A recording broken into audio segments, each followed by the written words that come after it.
Good evening, everyone, and welcome back to Untitled Chapter TV. I'm G Talks Arsenal, your host for tonight's show, which is our first episode of Last Orders for this season 22-23. And we're here, obviously, to chat all things Arsenal, in particular, obviously, the 2-0 win, first game of the season away to Crystal Palace, which, let's face it, is never or has not been for a while an easy game for us. But we got off to a flying start. So, as you can see, not according to our schedule, Stephen can't join us for tonight's show, but I'm here with Bobby. Obviously, we've been doing the whole rumor mill shows all this summer, so yeah, always good to have you on the show, Bobby. How you doing? Yeah, man, I'm blessed, man. Looking forward to talking about this great Arsenal victory that we just witnessed. Yeah. Trust me. Let's Trust go. me. Wicked. Well, you know what? On that note, we'll run the intro and then we'll get started. So we see you on the other side. Arsenal have gone through an entire league campaign without losing. The first time it's happened.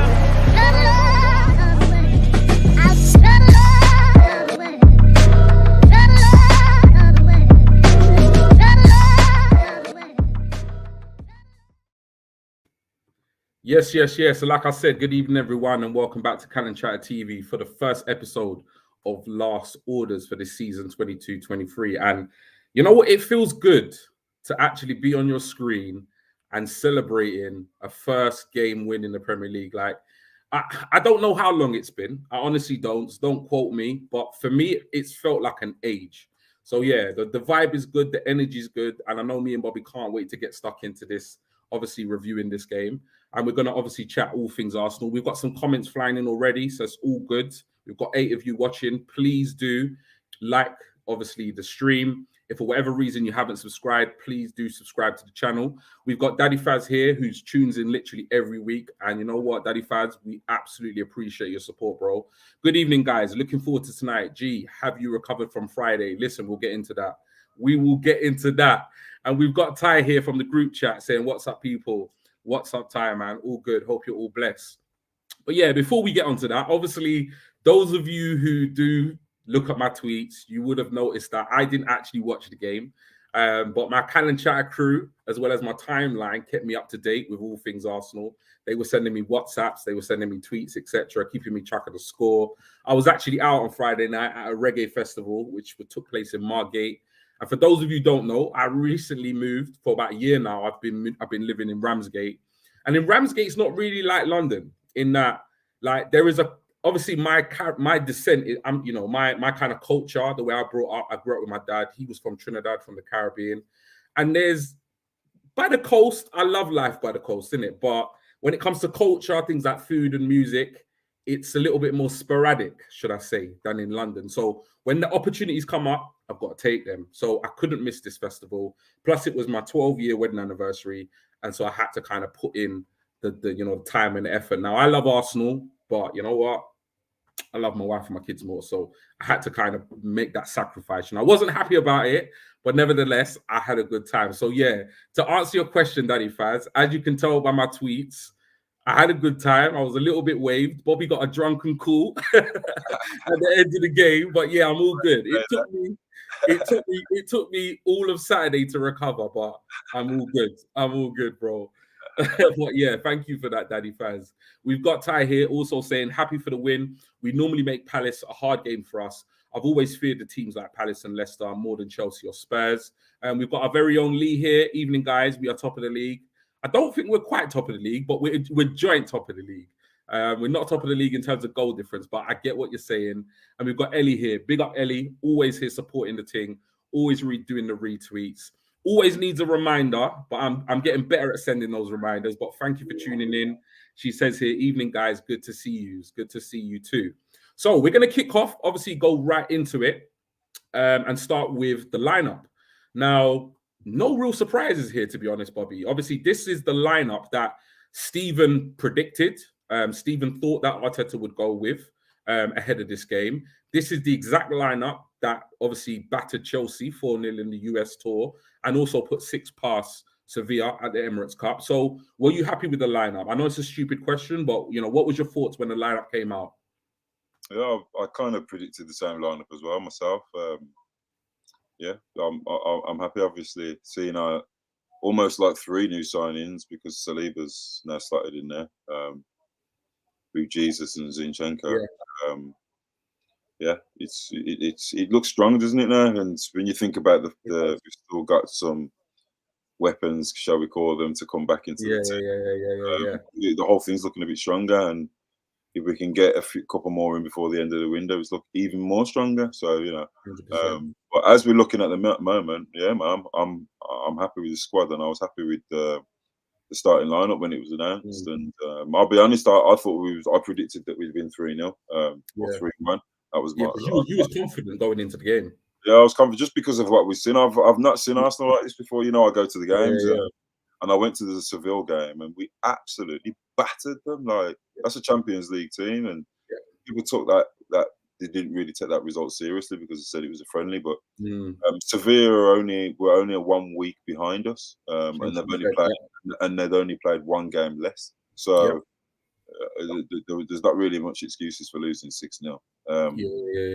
And obviously before that we battered Chelsea, so that's 2 Champions League teams, and we put 10 goals past them. So I was really confident going into this game, and I knew that we'd win.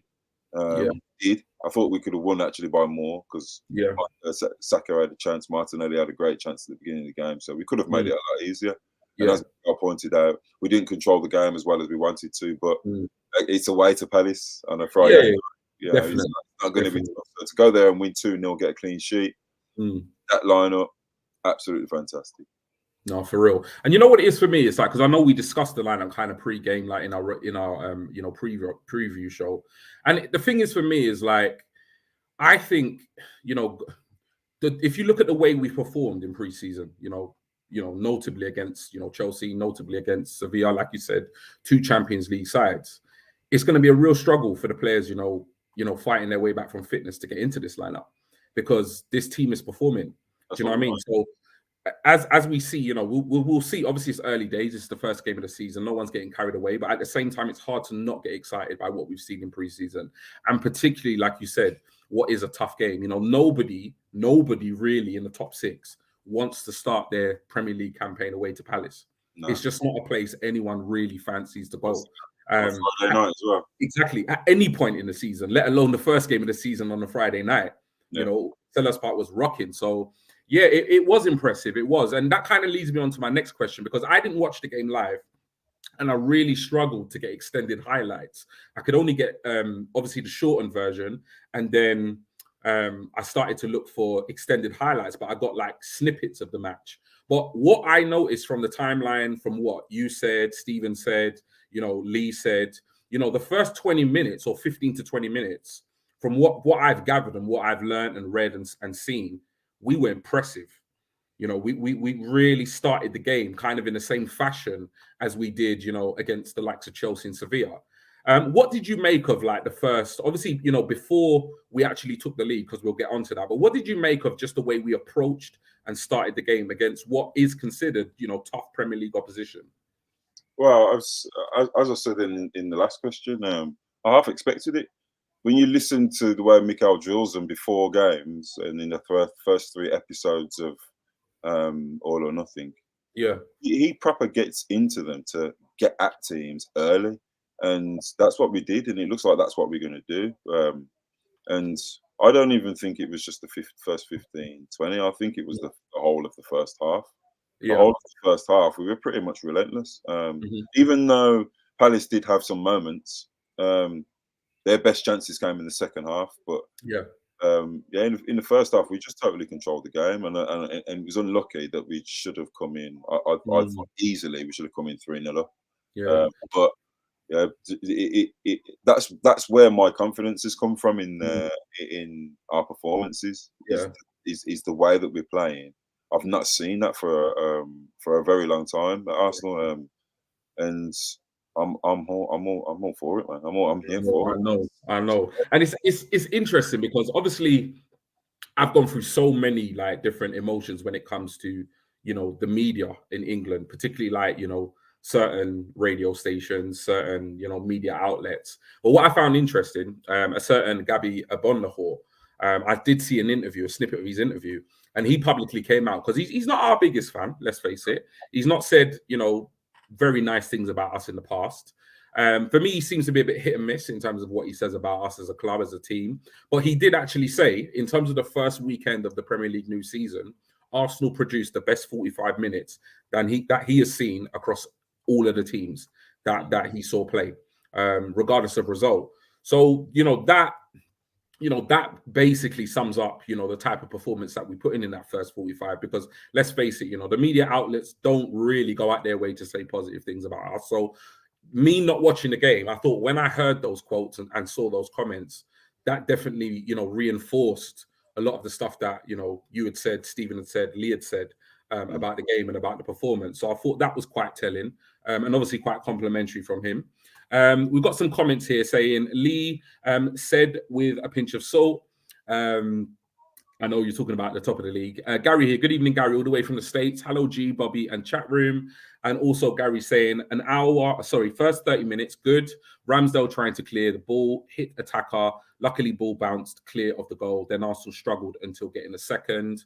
Okay, no worries. We're going to get into some other parts of the game right now. So the first thing I want to kind of quiz you on and get your thoughts on, obviously, there was a bit of fantastic play at one point that I watched. And that was when Gabriel Jesus basically just drifted past a couple of Palace players like they weren't there.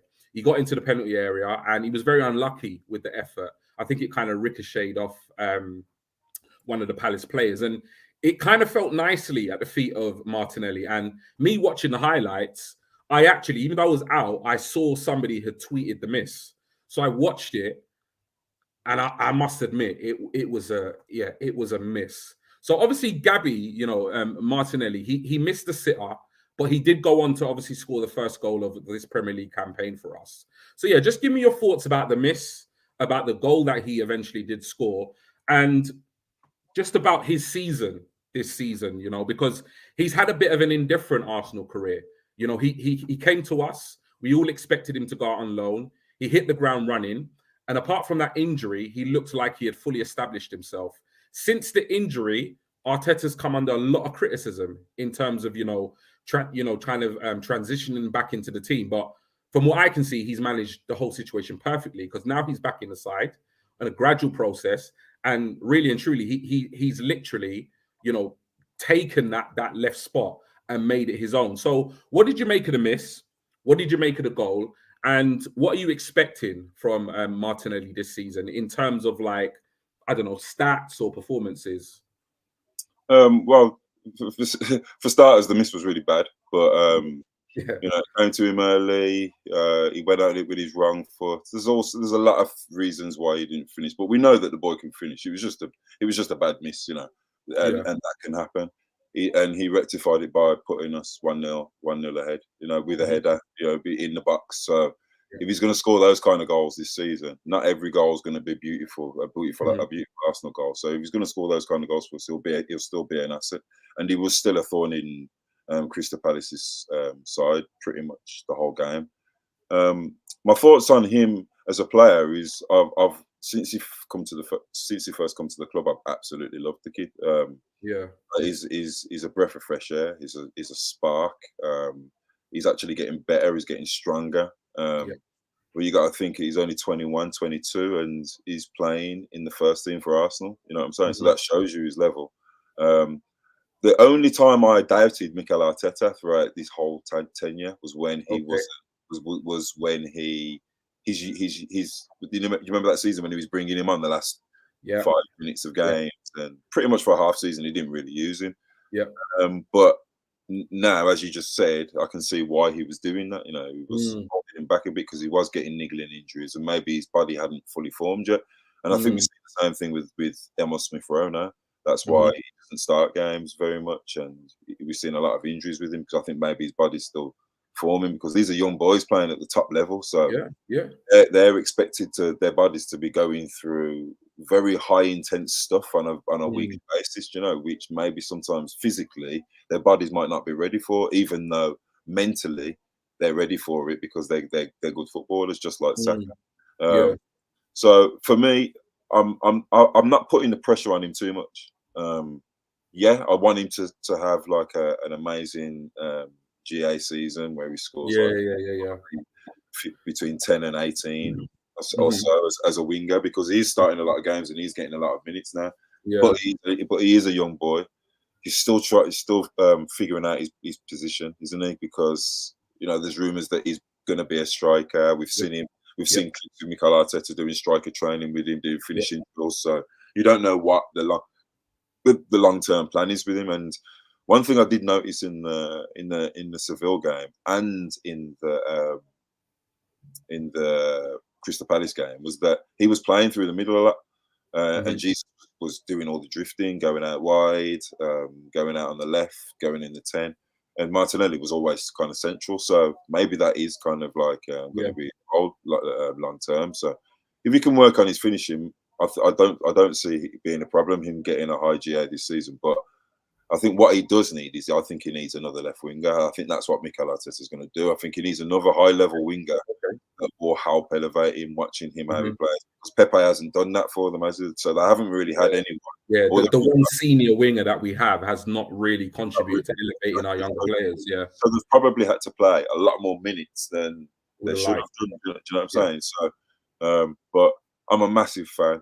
I think we've got an absolute gem of a player, and I'm not really thinking about him being absolutely amazing right now. What I'm thinking about is him. He's going to be our player for the next we've got for the next but he does his job, doesn't he? Because I say Ramsdale always goes direct to him because he's that smart. If the team tries to press us, so he's a massive asset, man. So I'm hoping this season he has a big season, for sure. Wicked. Thank you so much for that. We'll go to the comments again because they are flying in. We've got here Gary again. Martinelli could have had a hat trick. I can't wait till we see it. 100%. We've got BX Gunner 81. His header was colossal, though big setup after a sitter. 100%. BX Gunner 81 again. Oh, sorry, I've read out the same comment. It's coming twice. No problem. Daddy Faz here saying Jesus was an absolute animal and ran that their defense ragged and will do that all season, which I love. Martinelli has done well to grab his opportunity, but I feel he needs to be more consistent, particularly in front of goal. And Gary replying here saying, yes, Jesus is so good for the squad. I have a feeling he's going to be selfish and just take the shot. Multiple times our chances weren't taken, and you can see him taking. #learning. Right. So obviously we weren't, as you kind of already said, we weren't as good in the second 45. And to be honest, it's hard to sustain that level of performance across 90 minutes. Most teams don't manage it. There'll be times when you're not, as obviously the opposition will get more of the ball, and it's how you manage the game. And obviously, we didn't concede. I think when I heard the first goal had gone in, and there was a while before I kind of learned that the second goal had gone in. For me, even though I was away enjoying myself, I was nervous. I just kind of expected, for it to come through that Palace had equalised. But obviously, Palace didn't equalise. And then obviously Saka sealed the win with a deflected cross into a dangerous area. Job done, 3 points. Thoughts on the performance and result. So just give me your general thoughts, obviously, how we managed the second 45. And obviously just your overall thoughts on the performance and the 3 points. I mean, for me, the second 45 was... I don't know. I still thought it was really good because when you look at the 245s, we won the first one 1-0 and we won the second one 1-0. So there you go. You look at it, and when you're playing away from home at Palace in the first game of the season, it's always going to be tough. Everyone's, just like Brentford last season, they're going to be up for it. And then, one thing that Crystal Palace did do is they went 4-2-4, so they went almost pretty much direct, and Ayew was like right up against Zinchenko, and Zaha was right up against Ben White. So they were going a lot more direct. So it wasn't like we really had the opportunity to control the game as much. Yeah. But I also think that as well, in this process of Mikel Arteta's, the attack part, I think, is probably a lot easier than the midfield at the minute and controlling the game. All of our defenders are new and all very young as well. Sometimes Gabriel and Saliba, Saliba was actually classed on the night, but sometimes Gabriel's passing in his build-up from the back was a bit shaky and a bit rushed. So when they get better at that, I think our build-up play and our control of games will be better. But that's probably going to be part of the process. Do you know what I'm saying? It's going to be part of getting better. So I think overall, it was because we got the 3 points. You can't really complain. Yeah. And I think the fact that the first 45 was so good and was so intense and so high paced that the second 45 was never ever going to replicate how good it was. Yeah. Do you know what I'm saying? Yeah. And then maybe that is part of our process, and that's something that we're learning. Only just really over our last, because the last game of last season against Everton was really good as well, and we saw signs in certain games last season that we was going to be a good team when we had strength in depth. So we knew what was kind of coming, because the game against Man City, the game against Spurs at home, even though we lost the game against Man City. So I think the second half was kind of like a learning curve. We had to get out. We had to play differently. Not every game we're going to be able to batter teams and control the game and play fantastic football. And Ben White stepped it up. Saliba stepped it up. Xhaka was brilliant. Even Saka made. I remember him making a couple of defensive clearances off the Also, the whole team kind of changed, and we went defensive. But it showed that we could do that. But even still, in the second half, we probably had the best chances, because Odegaard should have scored. Should have scored. So that was a chance. So it's all part of the process. I think we showed two sides of us. Didn't we? The first half, we showed great football. Second half, we showed that we can defend, which we showed at times. And we still shit out the 1-0 because we got a deflected goal to win the game. So. I was happy with it all over. Definitely. I think I've got to say it. I know you're seeing it all over the timeline. You're seeing it all over the tweets, social media, etc. But the impact Saliba has made in this team. I was one of those that I fully supported the decision that Arteta made to loan him out to Marseille. Fully supported it. And I don't know whether that's because of our age. We're a little bit more mature, a bit more experienced. But when this kid came into this team, and he'd lost his mum and he'd gone for a bereavement, etc., and the decision was made to loan him back out to France, for me, it just made sense. It made complete sense. For anybody who's experienced a bereavement, no matter how old you are, it's not a nice time. And it's not necessarily the best time to then start a new challenge or a new path of your career. You need familiarity. You need, familiar surroundings. And I just thought, we could have loaned him to a championship side. We could have kept him. And I think you've even seen some recent quotes from Arteta saying, had he stayed, there's no guarantee he would have developed his game as he did whilst he was on loan in Marseille, in a country, a culture where, it was familiar for him. So I always said from the get-go, streams going back a whole year, I was in full support of that decision. And I'm just so glad he's now come back. He stayed at Arsenal and we're now reaping the rewards. But what an impact he's made. We could say in pre-season, yes, the games weren't competitive, even though we know they were. But he put in some absolutely colossal performances. And I thought he was equally as good against Palace in a couple of key moments where I saw him defend. I think Ben White has done a phenomenal job, whether that be in training, whether that be in games. I think the fact that he has, obviously Saliba's come into this team, and for whatever Arteta has seen, Saliba has somewhat dislodged Ben White from that right centre-back position. But in doing so, White has made himself the man to take the right back position. And I think that says a lot about him because, that back end of last season, obviously with Tommy's injuries, Cedric was a focal point at that right back. And we've really not seen him, over the last kind of key games in pre-season, and obviously this key game as a Premier League opener. So I think both of them were great. I think Ben White had a really good game.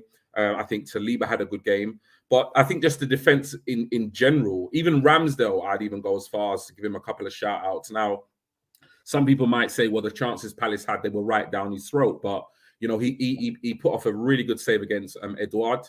I think it was a point blank header, which at that point, it could have been 1-1. There was also an Eze chance where he was put clean through. Again, made himself big.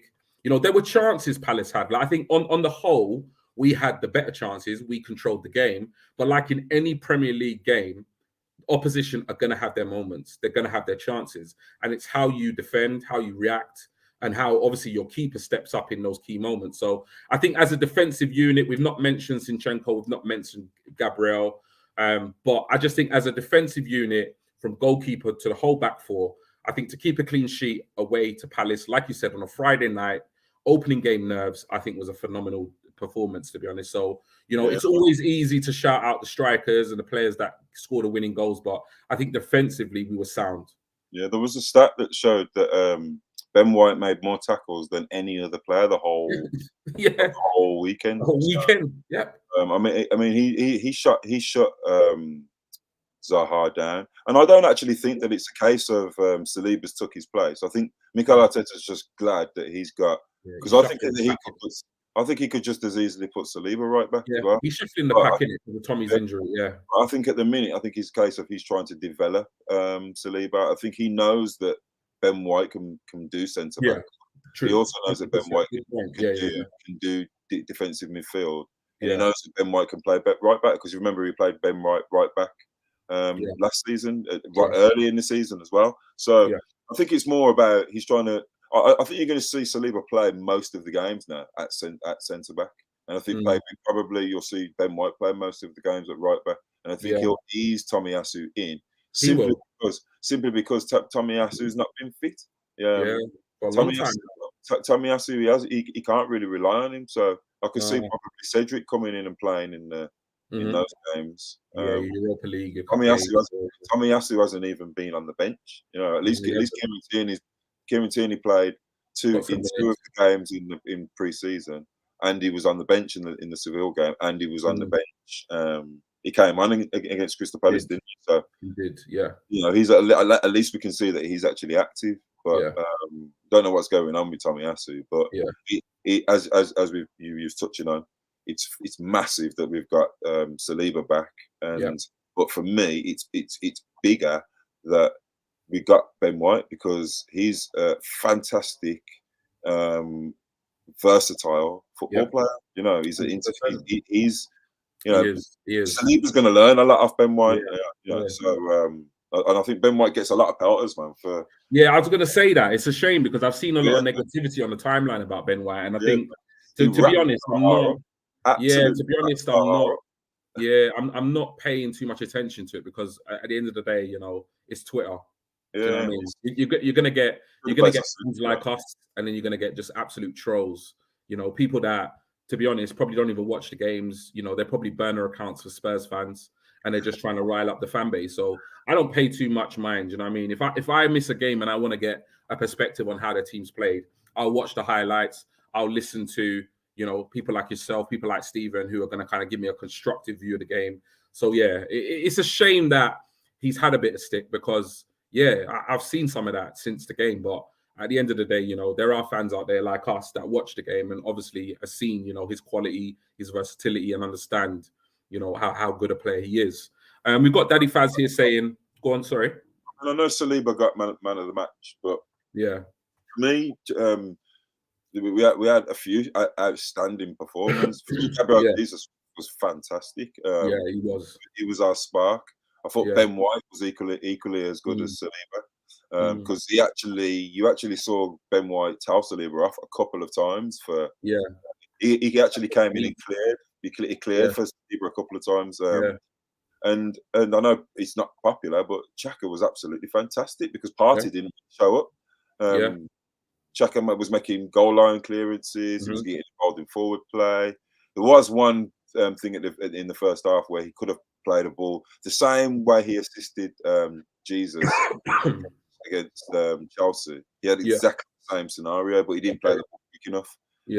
Straight away, he got a few pelters for that. But the rest of the game, he was faultless. He was absolutely faultless. Nice. But it was a really good, solid performance. Man. I really enjoyed it. Wicked. Daddy Faz saying here, first half very controlled. Second half, we allowed them to come onto us, and we looked slightly nervy, apart from Saliba, who had Zaha, Eduard, Mateta, and Ayo in his pockets. We've got Gary here saying, Tito showed how we lost control of the ball in the second half. Very good video. Hopefully it's shown to team during video reviews this week. I'm sure, Arteta, he's Mr. Analyzer, man. He will analyze that whole game second by second, and he will be going through it with them with a very tight, tooth comb. I'm sure of that. Riddy Sakar saying, good evening, Riddy. Great comeback from Rangers in the Champions League qualifier second leg. I don't even know the score. So yeah, I will catch up with that once I'm off the stream. Gary saying, I would agree with the Saliba loans if that's the process. But when we bring in a Marquinhos, I don't see why he isn't out on loan. He still seems to be a project. I agree with you to a certain extent. The only thing I will say about that is if you look at the impact that Martinelli had, he didn't have a loan out of the club. So I honestly do believe that it's down to the player. And I've been putting up this tweet, and it's basically every time we sell a player, I put up an update of the players that we've sold recently in the window. And for a while, I was putting Marquinhos on there, and people were saying, "Oh, take him off. He's not going nowhere. He's not going nowhere." And I'm like, we actually don't know that. I honestly feel like, a decision could have been made by Arteta at this point. He could be saying, "Yeah, you are part of my plans. You're part of the season." But that's not been vocalized. You know what I mean? It's not been made public, and it doesn't have to be. But I think until the actual season starts and the window closes, there's always a chance that somebody like Marquinhos could actually go out on loan. And it was very interesting that in the last game against Man United, where the under-23s played and beat Man United 3-1, he featured. He scored, he assisted too. But more interestingly enough, Arteta was there. He was in attendance. So I personally feel like he's looking at him. I personally feel like he's still assessing him. I could be completely wrong. He could have already made that decision. But I don't necessarily agree that if a player comes in, they're young, they're raw, they have to go on loan. I just think it depends on a case by case. I think Saliba's loan made sense. Martinelli's loan or non-loan made absolute sense because he came in, he hit the ground running, and he looked ready. So I just think it depends on the player. And I think it depends on how the player adapts, obviously, to a new country, new culture, new game, the Premier League, etc. So I wouldn't necessarily say that a loan out of the club is out the window between now and the 1st, but we'll just have to kind of wait and see. But yeah, Gary, in terms of that, I'm a bit 50-50 with you. I understand what you're saying. You bring in young talent, you give them loans to develop, but I don't always necessarily feel that a loan is essential for the player to develop if they actually adapt quicker than you expect. Yeah. Daddy Faz here saying Ben White was phenomenal, and the idiots I've seen on social media slating him need to go and play with traffic fools. 100% agree that they're idiots, not necessarily play with traffic, but I understand what you're saying, Daddy Faz. I agree. I've seen a lot of slander, pointed in the direction of Ben White, and I think it's completely unjust and unfair. So those of us that have a bit of common sense, we do need to be vocal in our support of our players. Lee saying Tommy played 45 versus Man United under 23s. Yes, he did. He played the first half the other day. Think they were easing him back. 100%. He needs minutes. Riddy Sakar saying, I think we can expect Tommy to be involved against the Cherries next week. Hopefully he'll be on the bench. Gary saying Jesus started great. White did contain Zaha when he got turned. Saliba cleaned up the threat. Saliba was consistent with his play, looked more senior than Gabriel. Okay, interesting. Jamie here saying easier to blood an attacker at that age than a defender. Yeah, if you make a mistake in the defender in the Premier League at that level, you just get crucified, absolutely crucified. And Jamie saying again, of course, there are exceptions. Certain Mr. Arsenal learned on the job, 100%. Got a statue now, innit? Yeah, that's it. So last couple of things before obviously we tie up the show for tonight. So as you mentioned, KT did get some minutes, so we will skip over that subject. That was really good to see. It was really good to see him come on the pitch, get some minutes, because I think him coming back to full fitness for me is a good issue to have, because it's going to give us options. It's going to give us options at left back. It's going to also give us an option to bring in Zinchenko in midfield and even further up the pitch. So for me, it's a fantastic issue to have. So, I hope KT gets even more minutes at the weekend and slowly, works his way to full fitness. Interesting enough, though, Bobby, Renarsson, Mari, Bellerin, and Ainsley, they weren't even on the bench. So that's the first thing. Now, we won't spend too much time on that because if we were to read into the timeline, all these three of these players are literally on their way out. So Renarsson is if reports are to believe, he's going to be heading to Danish football. Bellerin is at the moment negotiating a contract termination with Arsenal in his camp. And Mari is on his way to Italy. I think there's a couple of teams that are in a bit of a bidding war for him. So I'm expecting between now and next week's show, I would say, or our next show, probably 1, 2, if not all 3 of them gone. And to be honest, there's nothing more we can really say about those 3 players. So we're going to skip off of that. Interestingly, though, there's not a lot of rumors about Ainsley. There've been no links. There've been no rumors. He has a year left on his contract. Now, what are your thoughts about Ainsley? Like, what do we do? Because I've heard rumors, because I know a few people that are quite close to his family and stuff like that, that he's willing to fight for his place. It is what the talk is saying. But also, he's quite happy to run down his contract till next season and choose the club of his choice. Now, my only issue with this is, he's not Salah. Do you know what I mean? He's not a player where Arsenal are in a position where, despite his contract situation, we have to play him. He wasn't even on the bench against Palace. And this is a bench that was missing Tommy, ESR, Vieira. And I'm just thinking to myself, like, if you was Ainsley at this point, like, what is this guy doing? Surely we're going to see the back of Ainsley between now and the 1st. What do you reckon is going to happen with him with regards to his short-term future? Because we can't keep him, because if we keep him, we lose him on a free. Or do we care? Like, what do you see happening with him between now and the 1st of September? Well, we've let players go for free, haven't we? I don't think that really bothers this group of this Arsenal board. Yeah.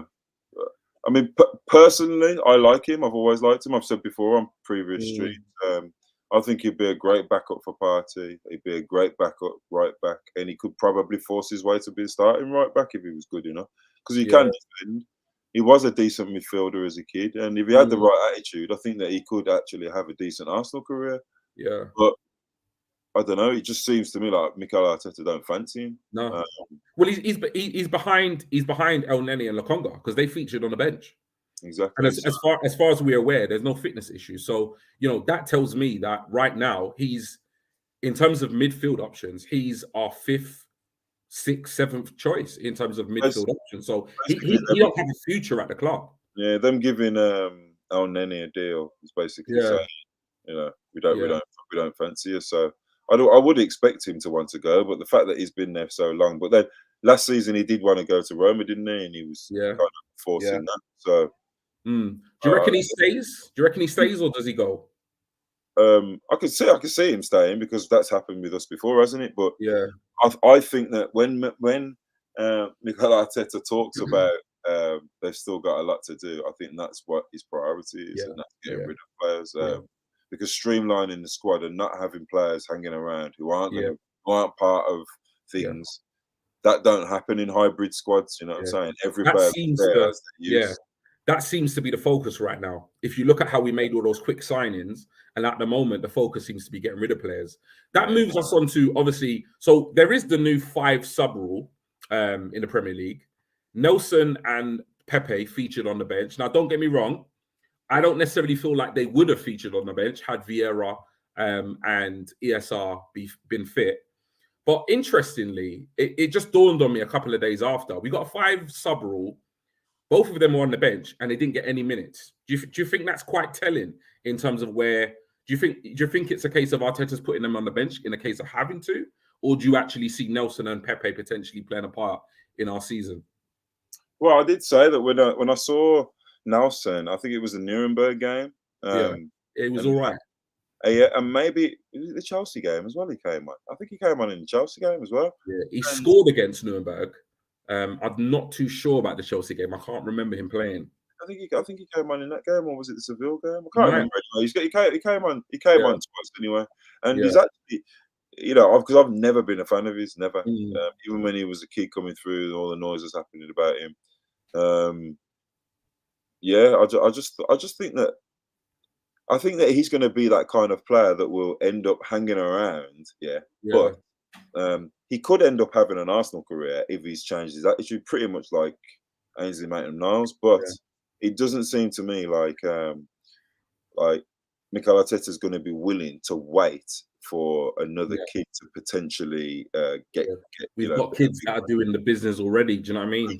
When you've got Martinelli, Saka, I mean, he's just bought Marquinhos, you're going to wait for him. Do you know what I'm saying? So I don't know. I think maybe it's a case of they've both got a year left. If you want to sit for a year and try and get in the team, good. Your Just be choice, buddies.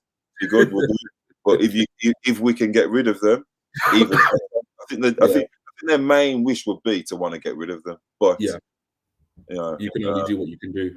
Exactly. And as Edu already pointed out, they're on Arsenal contracts, living in London. If you look on Nelson's Instagram, is one of the reasons why I don't really rate him as a player, because if you looked on his Instagram, even from 2 years ago, I don't follow him, but if you looked on his Instagram, he's like sitting down in private jets and living life like he's done something in the game, So that for me was like a big no-no, and maybe Mikel Arteta's seen that in him and in Maitland-Niles, why they don't have anything to do with the game days, So we're going to see the back of them within the next year, either way.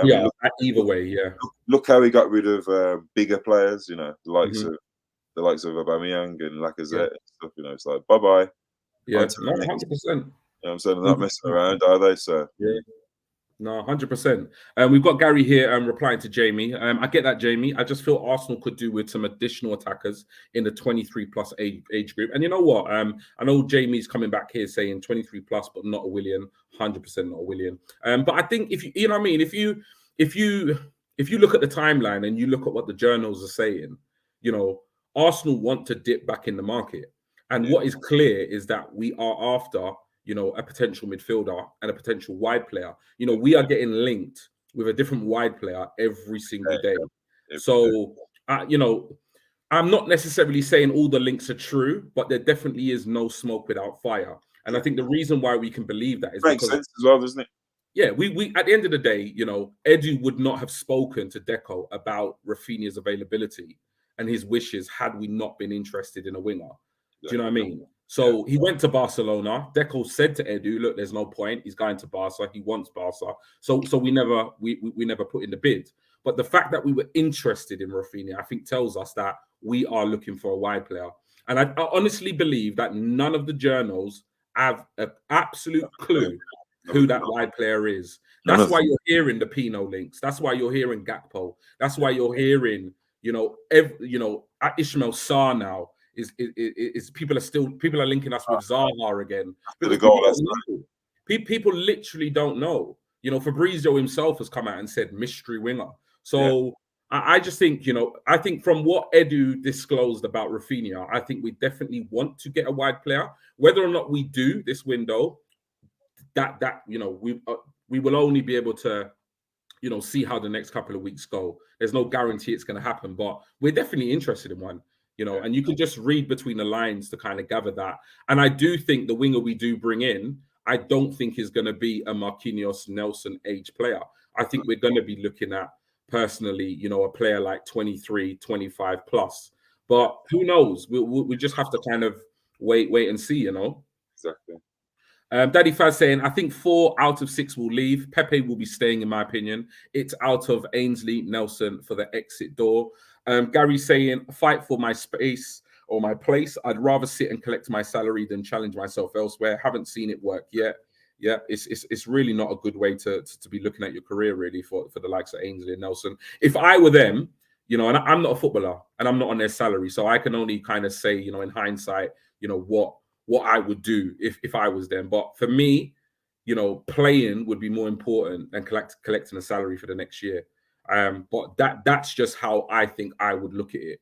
And I think that's how they should be looking at it. And I think that's how their camp should be looking at it. So if I was Ainsley or Nelson, I would be on the phone to my agent or speaking to my agent every single day about getting me, a move out of the club. Because let's face it, when we have a fully fit squad, they're not going to be anywhere near the starting lineup. So, the writing's on the wall. Gary saying Arteta shows us his confidence in players. Team could have done with fresh legs earlier than the 83rd minute, 100%. And I think what that reinforces again is that he could have rested players once we got the second goal and stuff, but he didn't. So for me, if I'm Pepe and Nelson, I'm thinking, what, 2-0, game 1, and I don't even get a little 5-minute run out. Like, what's going on here? So I think it says everything, to be honest. I don't believe Arsenal will miss any of the players who went on loan last season, except Saliba, of course. No problem. And the last topic we're going to speak to about, well, they're not so much related to the match. Obviously, we saw Orny with an exclusive came out and said Cuffy has signed a new deal. Positive move from the club? Massive move from the club. England Youth International. Good loan at Lincoln last year. Yeah. Was it Lincoln or was it Swindon? I can't remember. Lincoln, wasn't it? Yeah.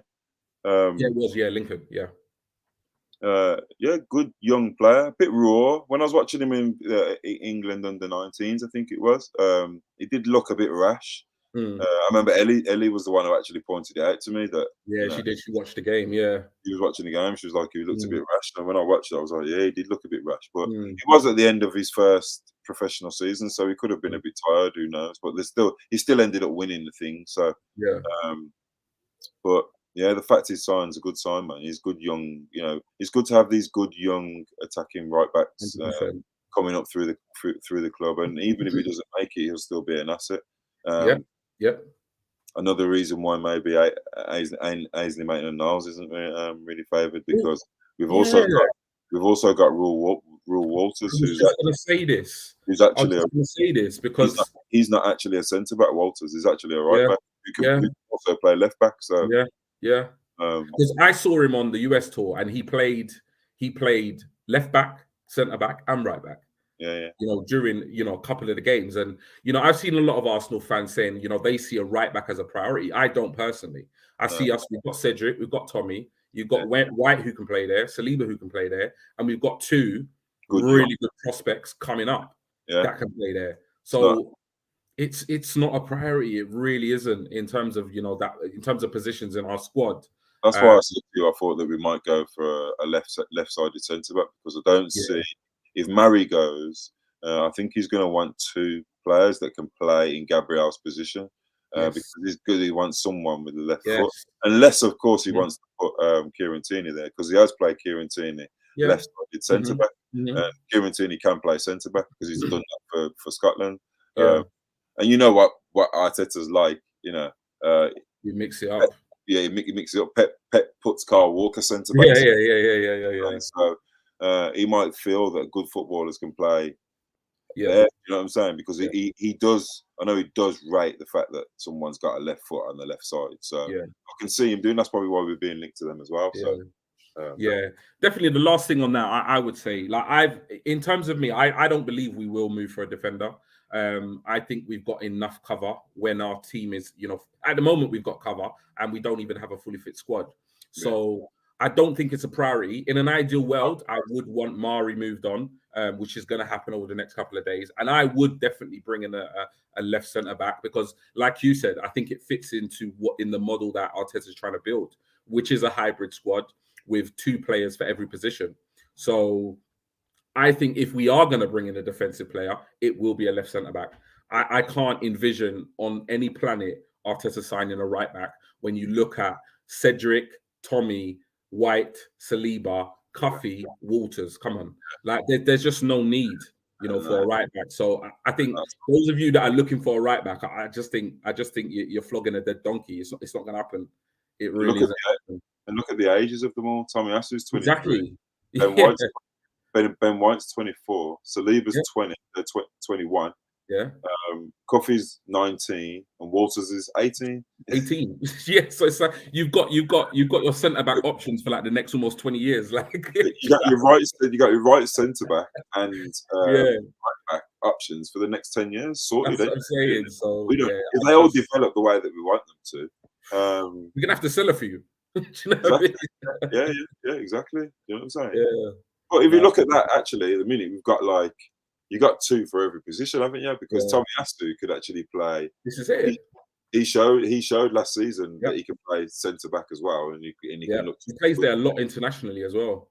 Yeah, exactly. So we've actually already got those options there. Do you know what I'm saying? Definitely. I'm all Gary here saying Walters and Norton Cuffy, I can see getting some games. Walters looked very good in pre-season.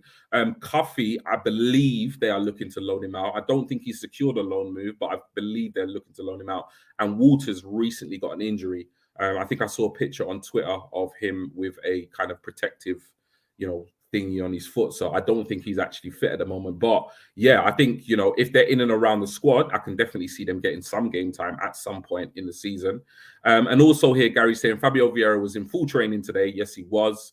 So hopefully soon we can see what he can do. And yeah, from what I heard, every single player in the first team, including the likes of Tomiyasu, ESR, and Vieira, were part of full team training. So that's really, really positive.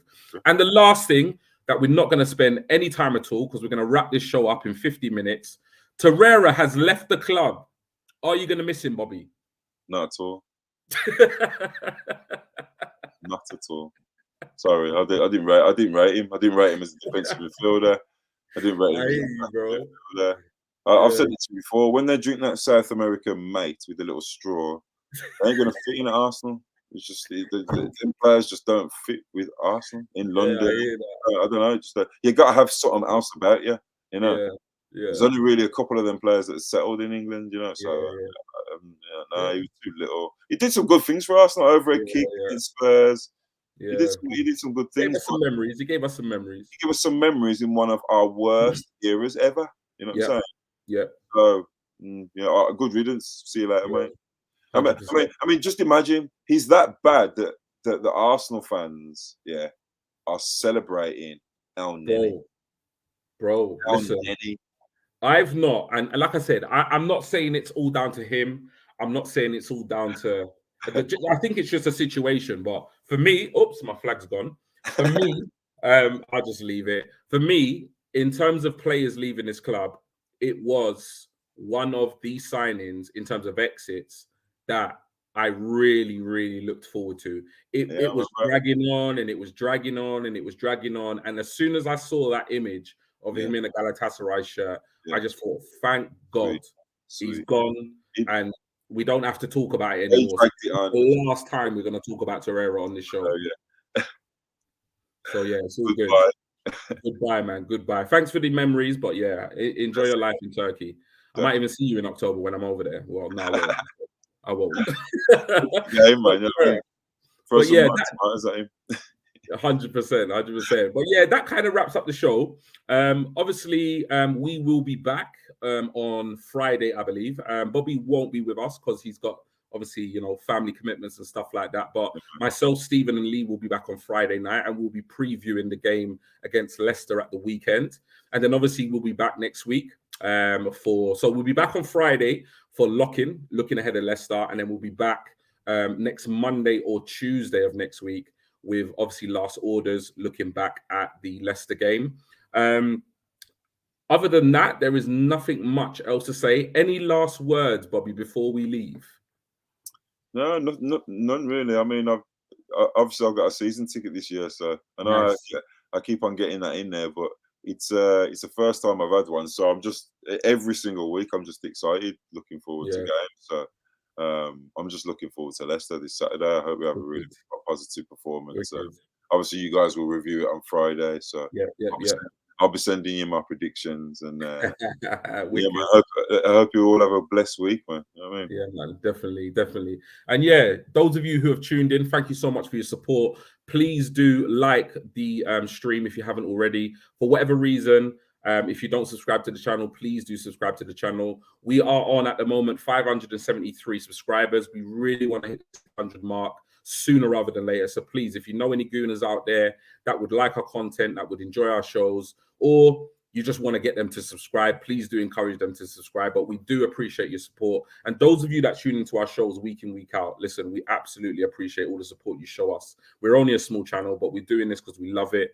And yeah, having you guys here, in the comments, in the chat, makes the thing, so much more worthwhile. Last comments before we go. We've got Gary, great show, G and Bobby. Thank you so much, Gary, tuning in all the way from the States.